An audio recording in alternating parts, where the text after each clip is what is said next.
Hello beautiful people, সবাই কেমন আছেন? আজকে আপনাদের জন্য নিয়ে আসলাম নতুন আরেকটা ব্লগ ভিডিও।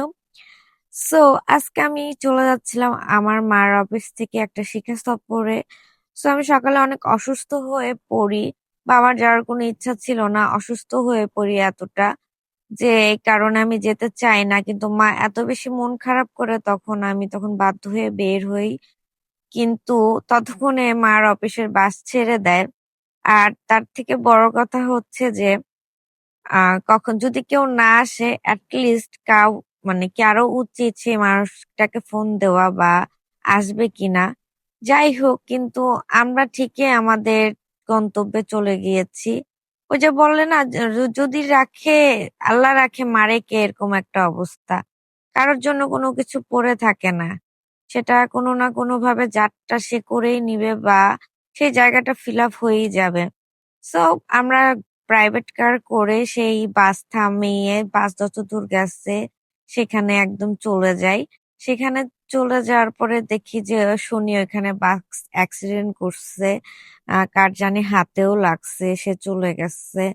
মানে আমরা হচ্ছে একদম মানে গডকে থ্যাংক ইউ দিতেছিলাম যে আমরা মানে এর পরে উঠতেছি বাসে, তখন বাসে ছিলাম না, অ্যাক্সিডেন্ট হইতেই পারতো, কোনো একটা দুর্ঘটনা ঘটতেই পারতো।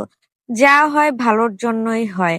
কেউ যদি কাউকে মনে না রেখে কিছু না করে বা ঢং করে যে না আমার তো কিছু মনে ছিল না, এটার জন্য এটা করিনি, আসলে এসব সব হচ্ছে ফালতু কথা।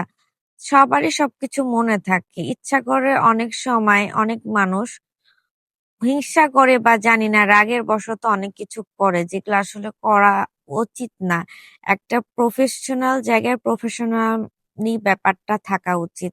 আর যেই জিনিসটা যার উপরে যে জিনিসে রাগ করা উচিত না, তার উপরে আসলে রাগ করে অন্য কিছু করা উচিত না।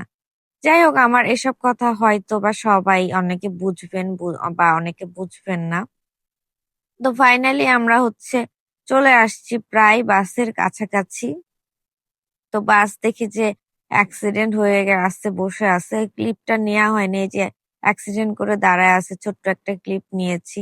আর এদিকে আমার হচ্ছে একটু মানে আমি শরীর অসুস্থ, তারপরও আসছি, এজন্য মা আমাকে, আমি বাইরের খাবার খাই না, আইসক্রিম খাই না, তারপর একটা আইসক্রিম কিনে দিল। সো যেন আমি আইসক্রিম খেয়ে মাথা ঠান্ডা করি, এই ঠান্ডার মধ্যেও আইসক্রিম কিনে দিছে যেন আমার একটু মনটা ভালো থাকে। আমার ঠান্ডার সমস্যা, আইসক্রিম খেতে দেয়া তো দূরের কথা, ছুঁইতেও দেয় না, সেখানে আইসক্রিম কিনে দিছে, বিশাল বড় ব্যাপার।